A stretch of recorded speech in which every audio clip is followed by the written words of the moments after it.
Community Voices is a monthly program that explores in-depth individuals, groups, and historical events that inform the character of our local area. This program grew out of a desire to better unite us by bridging our differences. Each month, we will focus on a singular aspect of life in our community. We hope you will join us regularly as we highlight people, customs, and folklore of life in Westerly Pawcatuck area. This program is for you and about you. Please contact us if you have a story to tell. Tonight, we are presenting Charles Roberts, who will speak about the Rhode Island Slave History Medallion project that he started several years ago. The Education Committee of the library became aware of the Medallion project as part of our study of the background of the Columbus statue in the park and the controversy and history of slavery of Native Americans and Africans. This presentation is about the Medallion project's effort to bring into focus the history of slavery in Rhode Island. The committee thinks this is important because slavery did exist in the greater Westerly area during colonial times.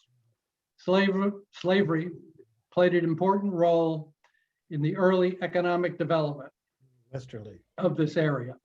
In addition, a number of Black and Native Americans enlisted and fought in the Revolutionary War in Rhode Island's 1st Regiment. The Medallion Project provides a learning opportunity where the history and contribution of peoples of color can be made available and recognized through links to the library's resources. Today, it is recognized that Rhode Island played a major role in the African slave trade from the middle 1600s through the early 1800s. This industry focused in the towns of Newport and Bristol.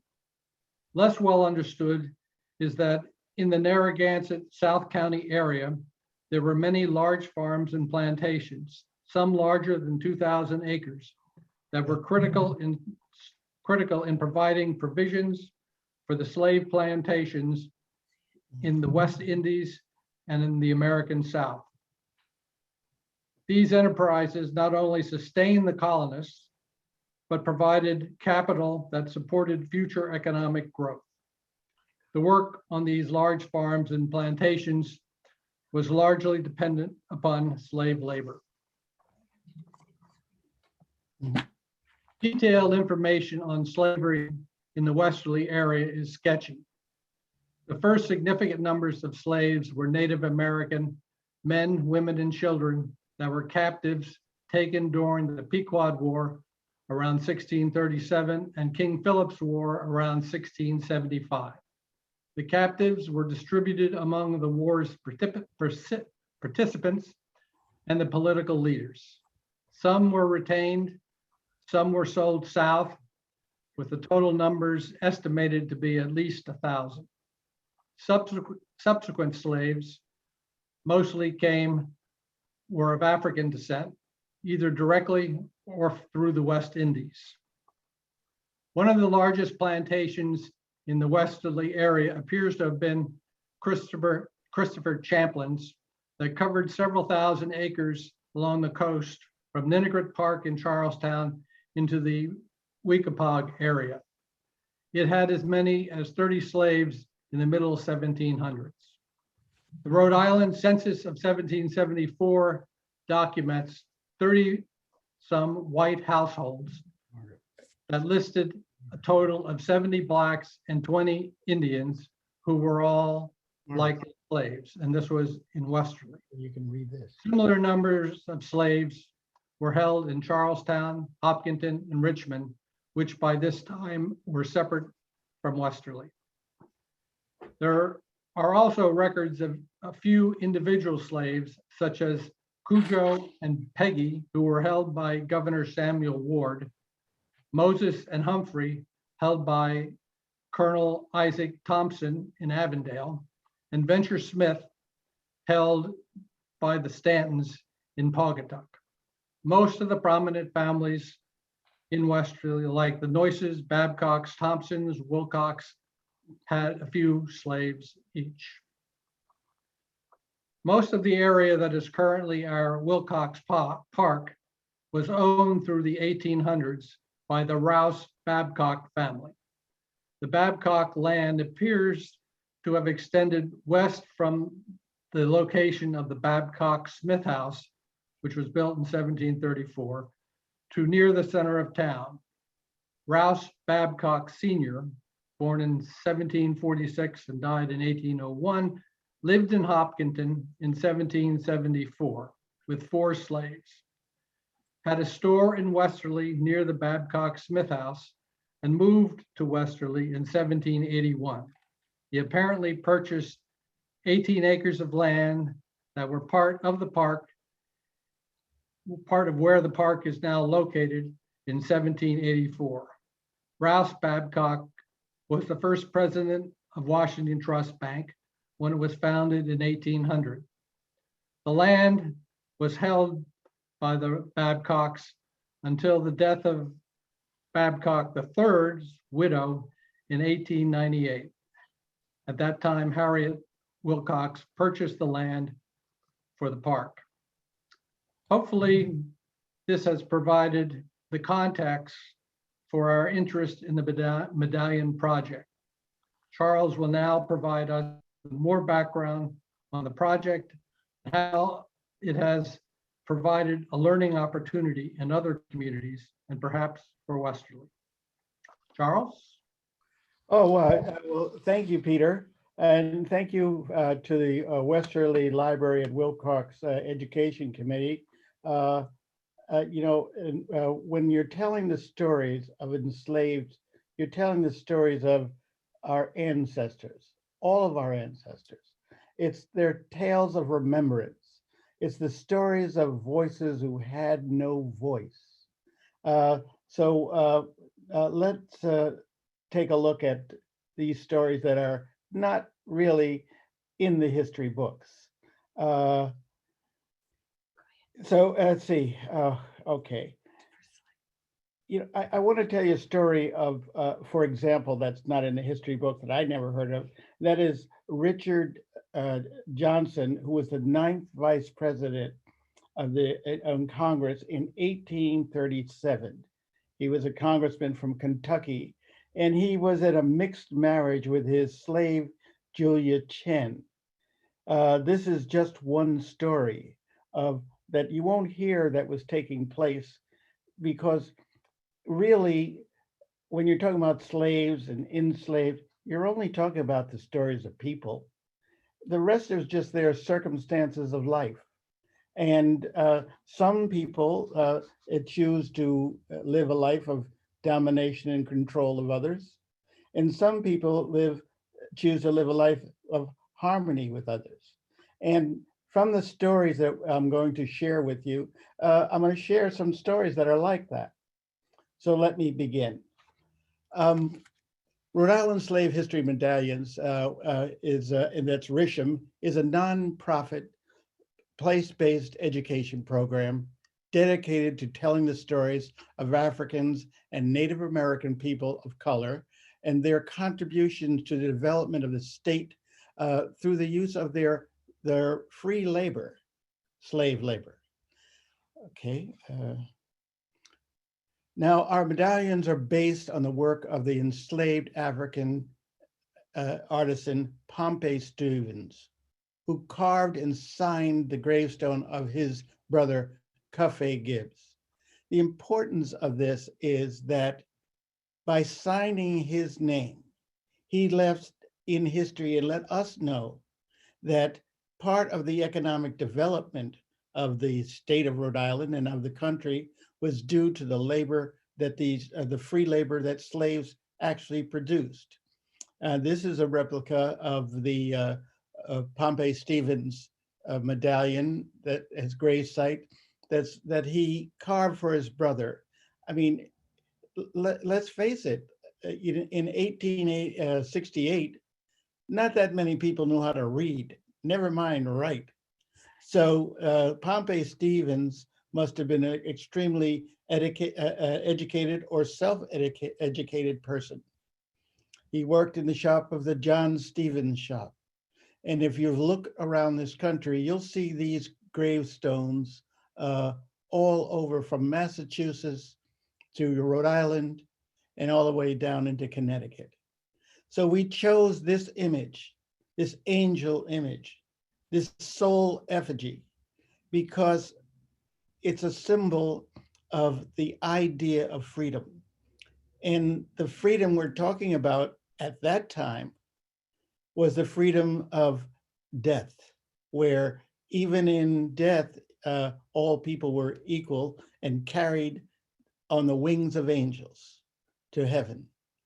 So to have a symbol like that, especially in these times, it seemed very important to me and our board. When I first stumbled across this, I mean, my family has been in Newport since 1889. We immigrated here from Virginia to escape some of the oppressions of after the Civil War. And their story is a story that brings me here to you here today. If it wasn't for them telling me the stories of Black people when I was 5 years old and didn't really want to hear it, but still, if I hadn't heard those stories, I wouldn't have the identity that I have as far as an African-American person. So I'm very grateful to them, and I'm carrying on their legacy because this is an intergenerational relationship. History is an intergenerational relationship. It carries from generation to generation. And kind of according to how you were programmed by your environment to choose to allow yourself to be enslaved mentally or not is according to how you are affected by the impact of institutionalized racism today. Now, a very interesting fact about this is that by signing his name, what he did was, it was an act of defiance. Slaves didn't want to be slaves. They didn't say, oh boy, I've got to the free world. You know, I'm an immigrant, thank you. They were dragged here and kidnapped from their homeland. I've been to Africa. I know what the homeland is like. And once you step on that land as an African American, it's like stepping on holy ground, because you can feel the essence of your ancestors that came here across those waters.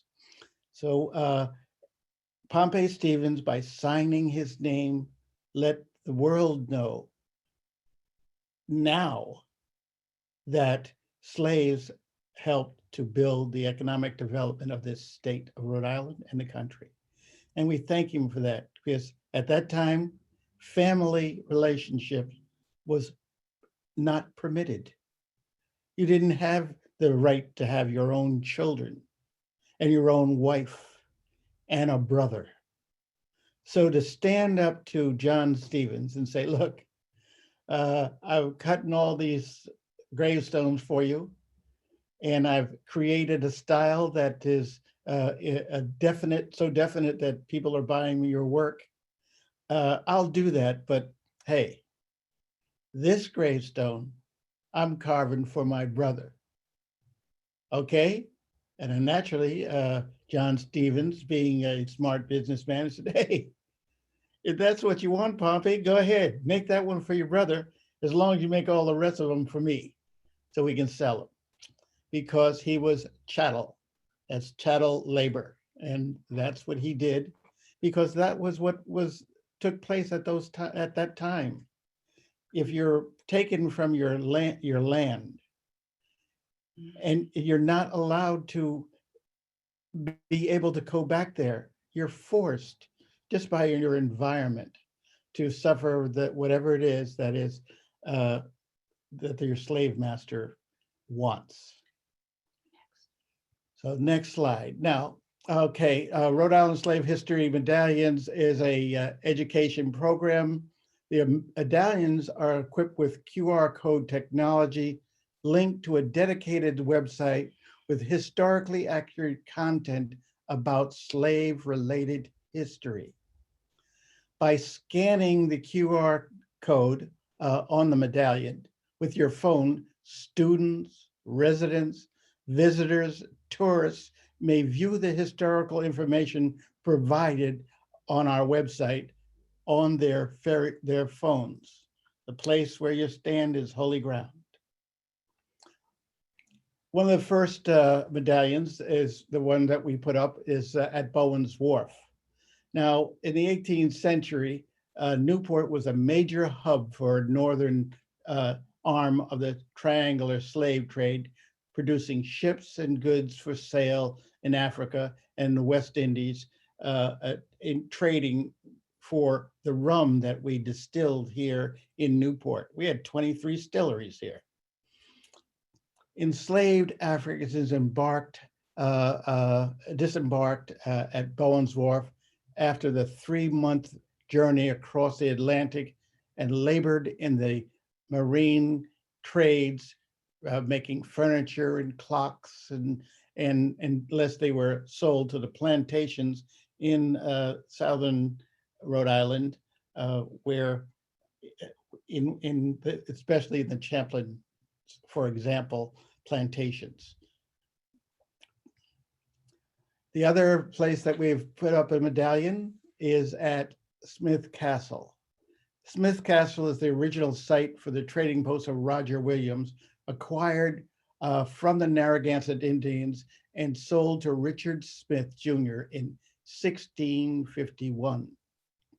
The medallions at this site are dedicated as a tribute to the acknowledgement of the enslaved laborers who lived, worked, and died on this property over the course of 150 years. This is part of the Narragansett Plantation Society. And that means that they were enslaved for life all the way down into your area of the town, of the state. And I'll explain it more. It's a very emotional thing for me because it's very difficult to look at your history in this context and still be able to talk about it like you're just telling a story. The next medallion we put up was at Patriots Park. Now, this medallion honors the Black and Indigenous patriots who fought at the Battle of Rhode Island, which is against the Hessians and the British in August 29th, 1778. And this was the first battle in Rhode Island. I'm especially proud of this particular monument because, first of all, in Rhode Island has a monument to the Black history and the people that served during the Revolutionary War. And fortunately, when I was a child, from 5 years old on, my uncle and my aunts and the NAACP were building this monument. And so I got a chance to hear these stories over and over again, and not quite sure what they were talking about because I never heard it in school. Nobody ever told me about it. Whenever you talked about slaves, that was something to be ashamed of. So I'm very proud to have been here to put a medallion at this location that marks the stories of the First Regiment. I'm a reenactor in the First Regiment. And my uncle Paul Gaines was the one that inspired me. He was like one of those coaches that, goes to all your basketball games and your football games and cheers you on even when you're losing and makes you feel good about yourself. Well, I was fortunate enough before he passed. And by the way, I was so proud of him. He was the first mayor of Newport, Rhode Island, and the first Black mayor in the state of New England. So it's a legacy that I'm destined and to carry on. Okay, now, see, this site commemorates the regiment which was an integrated troops of Blacks and Indians and indentured servants and farm boys who bravely fought in the Battle of Rhode Island in August 1778, repelling British and Hessian forces. And these were trained forces where these young people and were volunteers to join the Continental Army. And to be honest with you, the Blacks that joined the Army, they were inducted or joined because they were told that if you joined the Continental Army and when you got free, you would gain your freedom after the war was over and get a pension and everything else that everybody else was supposed to have. That really didn't happen the way that it was expected, because they weren't given freedom. They were sold to the Continental Army. Their masters sold them to the war effort and were paid for their services. If they survived, they got a pension. If they didn't, well, God bless them. The next location I'd like to talk to you about is the East Ferry location in Jamestown. And the institution of slavery permeated every facet of Jamestown's daily life, from the European settling of the town in 1657 into the early 1900s. Even before Africans were brought to the island, indigenous inhabitants of Copenhagen were captured and enslaved. This happened through the War of King Philip's War, where I would say it like this: after they ran out of Indian slaves and they couldn't enslave them, they had to. It was like a necessary evil. They imported slaves because they couldn't run anywhere because they didn't know the land like the Indians did. This was their land in the first place. When they came here, the Europeans, the land was already cultivated. The walls were already here, and the tribes already had a culture surviving off the nature of the land, where the land became part of them. You know, they blessed the land, they blessed the trees, they blessed when they blessed the waters that gave them the life, or the fish and the corn that the land provided for them. They were part of the issue. They were part of nature, and they believed in it. Where when the Europeans came, they believe in the possession of land. The concept of divide and conquer, including the actual laws of nature itself. They believed that in walls, where the Indians didn't have walls, you didn't own the land. You were part of the land, and the land was a part of you. But when the Europeans and the Indians got together, and that was the Narragansetts that I'll be talking about, they traded the land because they felt that of sharing the land with the Europeans was a way for them to coexist together. The Europeans didn't have that concept. So we explore those ideas and those stories in these medallion installations. For example, here's the story of Holland. His name was James Holland, and he was the slave of his slave master, for example, fell in a lake and almost drowned, and he saved him. When he saved him, his master respected and appreciated that so much that he let him live on his land. He didn't free him, but he let him live on his land for the rest of his life. And he's one of the oldest slaves in Rhode Island. He lived to be 100 years old. It's a beautiful story. One of the more positive stories about enslavement. So over the next 5 years, we plan to place at least one medallion in each of the 25 Rhode Island cities and towns historically associated with the enslavement of people of color, to tell their stories of survival and conviction and endurance. As you can see, you notice how the medallions are mounted on a granite pedestal. They're made of bronze, and the QR codes are made of stainless steel. So we plan on complementing history by making sure these things are going to be here for a while. This is the location for the medallion at Linden Place in Bristol on Juneteenth, 2021. We chose Juneteenth because that was when we started our first project at the Colony House in Newport with Joanne Pope Mellish as our lecturer. I mean, she's a fabulous historian, and to me, I consider she wrote the first book on it.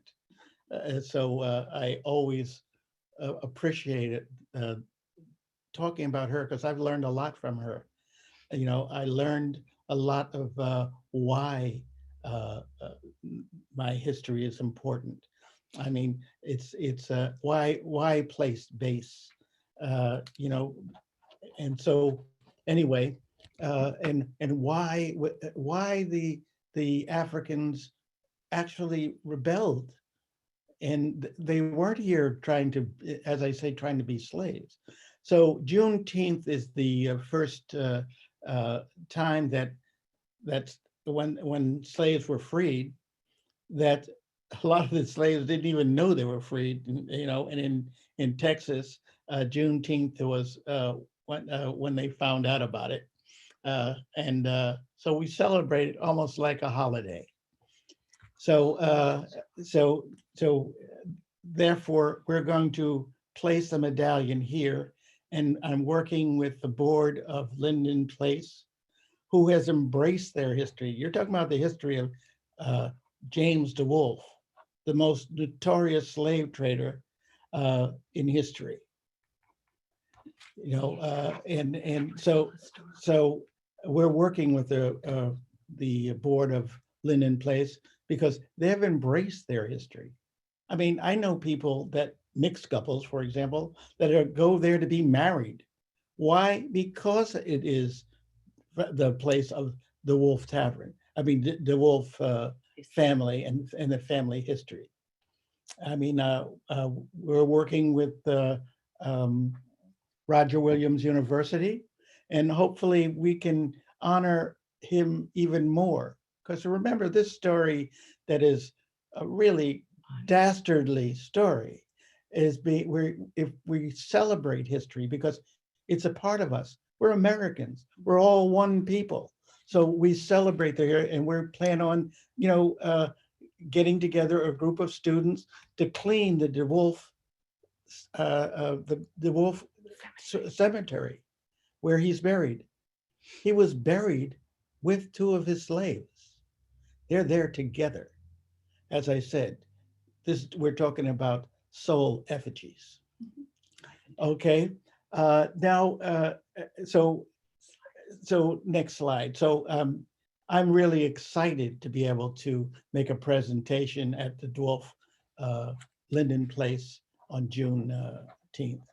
Now, our next slide that we're planning for this year is the location, and this is the location for the DeWolf Tavern, the Medallion for the Juneteenth there.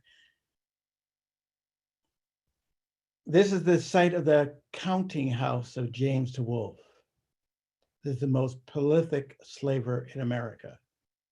And as you can see, we're going to mount the medallion on the wall that goes down to the DeWolf Tavern. And that will be our second celebration, because we're going to make a day's celebration in Bristol, because we feel that the Bristol is such a monumental symbol of slavery that we need to take all day long to celebrate it. And I'm fortunately that I just am glad that I have the people that I have that have embraced me at the DeWolf Tavern, you know, in a very, I would say, spiritual way, to try to cleanse the spirit that still exists there for the many slaves that were dragged across the ocean, kidnapped and imprisoned by the DeWolfs, who sent them down to the Cuba, where they were just plain worked to death. Okay, now let me get to Westerly. Now, Westerly is located on the southwest tip of Rhode Island, bordering southeast corner of Connecticut. Very interesting to me to be able to sit by the river there and walk across the street and be in Connecticut after having lunch on the other side of the street. So Westerly was the first town incorporated in King's Province in May 13, 1668. The original indigenous population called it Misquanicut, the place for taking salmon. Remember, this is Indian land. Now, the Westerly area was known for its granite and stone cutting industry, which quarries a unique type of stone called Westerly granite.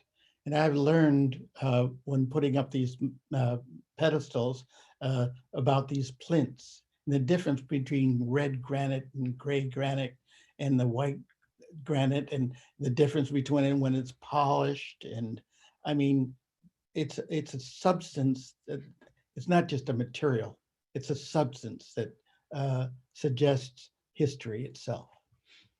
Now, the unique, well-preserved architecture in downtown Westerly includes the superb Westerly Memorial Public Library and Wilcox Park, along with additional historic sites such as the Babcock Smith House and the Flying Horse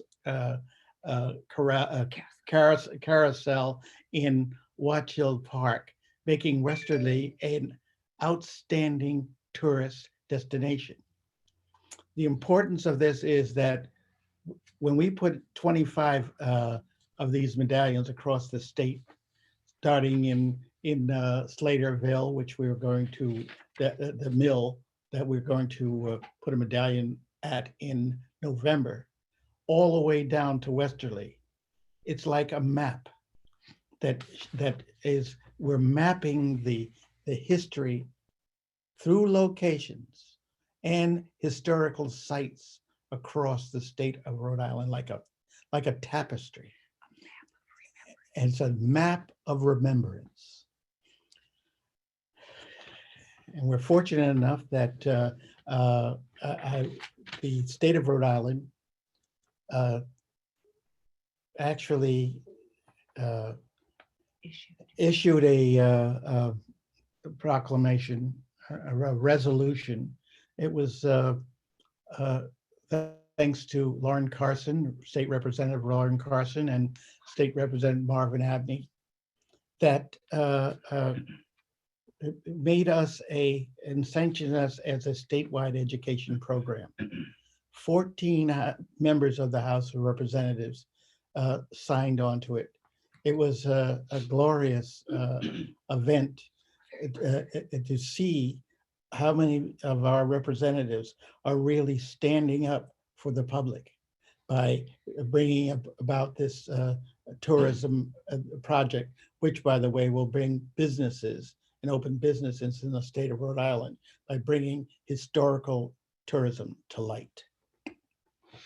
Now here is the great abolitionist Frederick Douglass, once the most famous Black man in America, was a guest at the home of Charles Perry, a local abolitionist.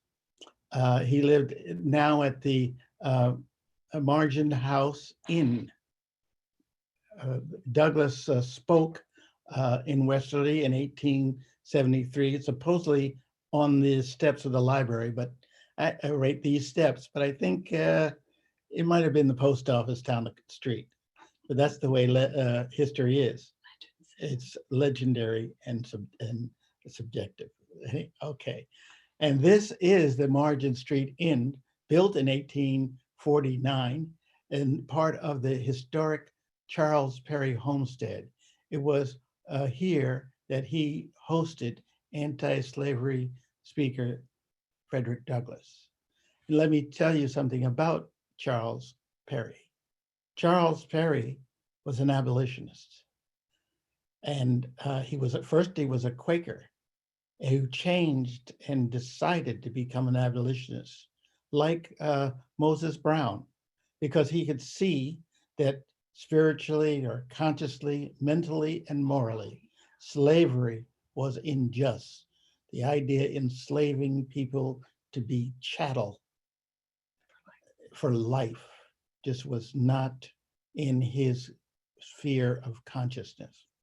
And so he brought, and that's something for people in Westerly and people that see this particular location to understand, look, he had all this. He didn't have to care about slaves, but he was an abolitionist. And in the beginning, to be honest with you, Quakers were slavers. But at some time in their history, the Friends decided that this was not proper. I mean, Moses Brown went against his own brothers and refused to be involved in the slave trade. Okay, next slide. Now, when Peter brought me to and my wife to Westerly, it was like a travel hog tour. We went from the river up the street, past the library, and past the beautiful post office and the town hall that's right across the street from Wilcox Park. I mean, the town hall is made of red and gray Westerly granite. I mean, it's really truly a magnificent quality of granite that is deposited there from the Ice Age. So it's special. It's easy to make detailed oriented sculpture from it. So as you come up to the entrance of Wilcox Park, the first thing you notice is a magnificent statue of Christopher Columbus, a symbol of great pride for Italian Americans, especially in West Side, who at one time 3/4 of their community worked in the quarries. Now, the Italians that came from Sicily, the immigrants, came as craftsmen. They were sculptors, and they had been raised around the qualities of life of Michelangelo that we love so much, and that's the essence of the quality of the artwork that was put into this statue of Christopher Columbus. As you walk into Wilcox Park, on the left is the Christopher Columbus statue, and on the right, on my right is Christopher Columbus. On my left is the entrance to the Westerly Library. And we would suggest to the community that they place a medallion near the walkway to begin to tell the stories of slave-related history in Westerly. And this is unbelievable entrance, by the way. It illustrates, the library illustrates the valuable place of granite quarrying and the legend of the industry in Westerly. I mean, look at these doors, look at the archway. It's just magnificent. Now, inside of the library, and this is why I think that a medallion needs to be put there, is the vinaigrette window has been moved. It's what it is a glass window, a slate glass window that has been moved several times and was in storage for a long time before being moved to this current location. Originally, it was in the basement, really, of the Risney Library, and it's just a beautiful piece. Look at the details of the artistry and the craftsmanship of the stained glass window. I mean, it's a piece of art, and we celebrate the story of enslaved, and through our medallions, which are based on an artistic interpretation. Next slide. So, and the other issue is that Ninigret and the Narragansetts are part. This is their land. So to celebrate and have a stained glass window inside the museum that you can go in and tour and look at is just something that people of all colors, races, and colors can enjoy. So now we're leaving the library and entering Wilcox Park. Is one of a welcoming by the. I mean, it's just a gorgeous garden of trees and specimens. Now, we thought about this. I mean, it's just a huge park. It's with fountains and trees and paths.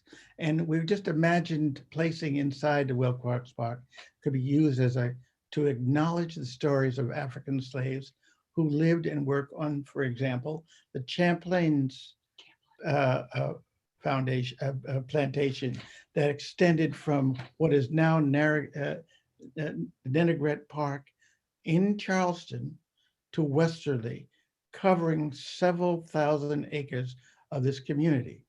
These plantations that we're talking about, I mean, Westerly is made up of Richmond and 4 others, Hopkinsville and gee, I'm trying to think of the other county. Charlestown. Is it? What is that? Charlestown. Thank you. Yes. Okay, so now imagine medallions here telling the stories of the families, the Babcocks and the Thomasons estates and other early colonial families like the Wilcox family, including the story of Chief Justice of Rhode Island Governor Samuel Ward and his slaves, Peggy and Cujo Ward. Peter, are you familiar with that story? Well, just a small piece of the story.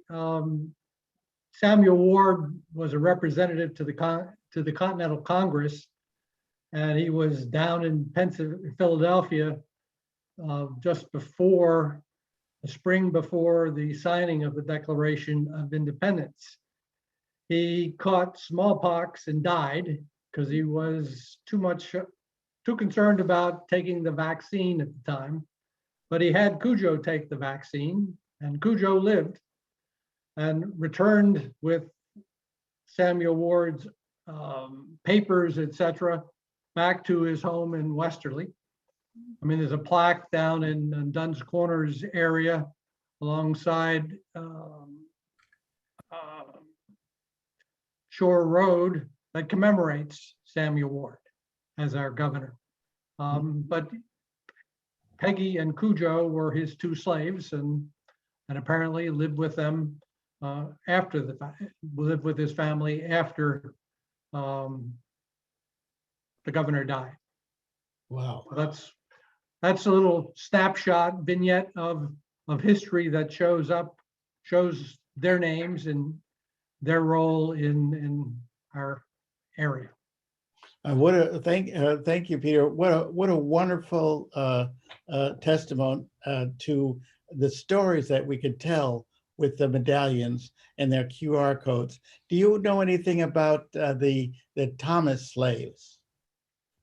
No, I don't. I never heard any stories. Their names just showed up in some of the paperwork that I was studying. The Thompson estate plantation was down where Avondale was. Eventually got broken up due to financial problems that the Thompson family had. And there was a slave graveyard down near the river in that area, but it's unmarked. There's a marked graveyard of the Thompsons down there, but the family house of the Thompsons still exists. It's one that was rebuilt by a couple of years back by Chuck Royce, and it's a beautiful house. Yeah. Yeah. Oh, see, there's another location. We have locations like that in Newport.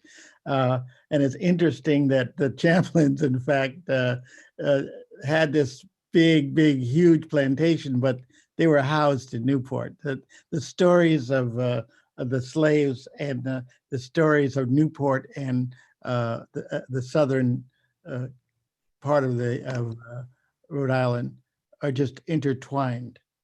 And it's good for us to understand that these are the stories of families and enslaved families living, working, and existing together. Now, the other, this is another, I mean, this particular photograph is just a beautiful part of the park and gives you an idea of what a majestic place it is and what a fabulous place to have like some polished, 2 or 3 polished stone medallions where people walking in the park could stop and scan them with their phones and learn about the history of Westerly. I just was imagining telling the story of the Stanton family or that of Venture Smith of Connecticut, who was captured at 6 years old and taken from his homeland in Ghana and sold as a slave in Rhode Island, and eventually purchased his freedom from his master, Oliver Smith, in Stonington, Connecticut. I mean, it's a fabulous story. He really suffered to buy his freedom for himself and his family. We have a similar story like that in Newport, of Newport Gardner. And Newport Gardner was captured and from his homeland as a child. These were children they were enslaving, and they and lived and worked in Newport. Became a musician and a scholar. He spoke a couple of languages. He worked at the societies for helping Black people. I mean, this was just just an amazing story of a man who bought his freedom for himself and his children. In fact, one of his children is buried at the common God's Little Acre in the common burial ground in Newport, and he actually traded, I think, a bag of potatoes so that he could afford to buy the gravestone for his daughter. And this is another part of this story that shows, if we could expose the truth of these stories to the public, what anguish and what responsibility we have for each other and our each other's souls. And the best way to do that is by telling these stories. Now, here is a fabulous location that I thought Risham could use and I'll tell you some of my background. I was in with Warner Atlantic Electra Records for about 40 years. I started back in the days with Al Green was my first gospel artist that I worked with. But I started back in the days of Run DMC and Grandmaster Flash and on the hip hop level until I grew up to be able to, within my experience, work with James Brown and Gladys Knight and Luther Vandross. And I mean, it was just a fabulous experience, you know, to really be a part of what I call African-American culture at a time when music was what brought us to this time. I'll give you an example. When I was in North Africa, I was with Randy Weston, the jazz musician, at his club. He exposed me, and this was in, let's see, 1968, to the musicians like Yusef Lateef that came over and the jazz musicians, but he exposed me to the tribes of North Africa, the Ganawa tribe. And I'll never forget the time when they were talking to me and was talking to a tribal leader, and you couldn't tell what they were saying, but you could understand what they meant because of their dialects. They were Berbers. So he picked up 2 rocks and tried to show me what music was like. And he banged these 2 rocks together. And as he did it, all of a sudden, the sound itself was the sound of Africa. And I never forgot that feeling of the motherland and the rhythm that was created. I call it the music of the spheres. So I would like to do events in Wilcox Park. I could bring my old friend when I was a kid, I hung out at my loft. Thelonious Monk Jr. used to play the drums and hang out at my place, and some of the other musicians I could bring to Westerly, and some of the gospel artists I work with, some of the indigenous people that I work with, and really share our culture right here in the park. It's the culture and a contribution to the ethnic groups that contribute to Westerly's cultural heritage. Charles, I don't want to interrupt you. I just wanted to let you know that we're nearing the end of the program, okay? Okay, well, why don't we let Jacqueline speak? I didn't even know I was going that long. Go ahead. Jacqueline? So I'd like to introduce you to Jacqueline Smith, the resident manager of the Babcock Smith House and the honorary chair of the Regents of the Rhode Island DAR, to tell you about the history of this location. Yeah, thank you for inviting me and you know, prepping all this. I'm happy to help. I could go through it very quickly if you just want to show a picture of the house. And I think that you wanted me here, so I could say that the Babcock Smith House is another important part of Westerly. It's encompassing 2 important families, the Babcocks and the Smiths, and it's bringing you through the Revolutionary era with important people like Benjamin Franklin coming through the house, and all the way through the granite industry with the Smith family. So this is kind of bridging 2 very important parts of Westerly together. Oh, thank you for that. So Very abridged version.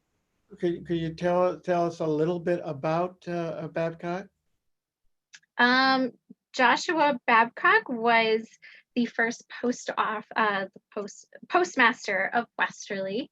and lived in the house that he built back in 1734. It was also the first post office of Westerly, as well as a general store and a doctor's office. Joshua Babcock was also one of the first Supreme Court justices in Rhode Island, or the first. But we don't have a lot of time. He's really interesting, and but I want to make sure that you get your point across, Charles. Okay, well, I just wanted to say that, you know, he married a Stanton, which is another very important family in your area. And when he died in 1783, his family occupied the house until 1817. Would you tell us about Orlando Smith? Absolutely, very quickly. He worked in the granite industry and discovered granite in Westerly that really impressed him. It was so fine that the detail that could be carved into it would mean that the granite that's produced, the art that's produced, is only as that could be as good as the carver's imagination. So it was going to be something that was highly sought after, which brought the immigration of Italians, Scots, Portuguese, and more into Westerly, and kind of made us the group of people that we are today. Oh, wow. Thank you for that. You're welcome. So the next slide I'd like to tell you is about Watch Hill Village, sometimes called the Harbor Park. It was complete when it was completed. And I mean, I've been there and I've seen that panoramic placement. We thought of a panoramic placement of Chief Nanegret's statue standing under the flag there. You can see the flag and you see that little green spot down there, because at this location in 2014, for the anniversary of the chief at Watch Hill Park, the Watch Hill Park Commission reestablished the statue of the chief as a fountain with a pond where water came out of the mouths of two salmon that were in his hands. And we discovered a meeting place there. And that's what it is. It's a meeting place of the two worlds, of the Atlantic trade, where the European and the indigenous people, with this symbolic location where salmon was it was the fishing ground for the Narragansetts, was so prevalent, that we just thought this would be a fabulous place for a medallion and to tell this story, you know, as a meeting place of the two Atlantic worlds. So I just like to say, so you have time for questions, that this is from Paul Robeson. An artist must take sides. He must elect to fight for freedom or slavery. I made my choice. I had no alternative. And as an African-American artist, and I've made my choice. And that's why, thanks to my friends at the John Stevens House, and we carved this bronze medallion. And I just want to thank you for listening to me and kind of tell my story. Are there any questions? So really quickly, Charles, I just sort of answered it for them because I know some of the information can be found on the organization's website, but somebody is wondering, is there a list of the 25 cities and towns in Rhode Island that are historically associated with enslaved people that Risham aims to place a medallion at within the next 5 years? We don't have that completed yet, because we've found that, you know, a lot of people don't really want to tell the stories of their enslaved people. So when we place a medallion at a location, is because this town and the city and the people or the historical society actually asks us and partners with us, and we share the responsibility of this monumental effort. Charles, there also another question. They're wondering, how do you choose the sites? Are people able to apply for your review to place a medallion? Well, yes, they go to RISHM, RISHM.org, and send a note and apply for them if they're interested. I've been working so far with state representatives and the League of Cities and Towns that have been shown interest in placing medallions at their particular locations. Like, for instance, in the Slater Mill area of Tucket, where we really want to show people there that they are relevant and need to be part of this history. Wonderful. Okay, thank you for that, Charles. I hate to cut this short, but I just want to say, of course, on behalf of Westerly Library and Wilcox Park, I just want to thank you, Charles, for joining us with the Risham organization, and also a special thank you to Jacqueline Smith and Pete Ogle as well. Thank you so much. This was wonderful. Yep, maybe if you can save the questions that they send you and send them to me, and I'll answer them. Absolutely. Yes. I thank you very much for listening to me, and this has been a long journey, and I appreciate you for taking your time to be here. And all I can say is God bless and stay safe. Wonderful. Thank you so much.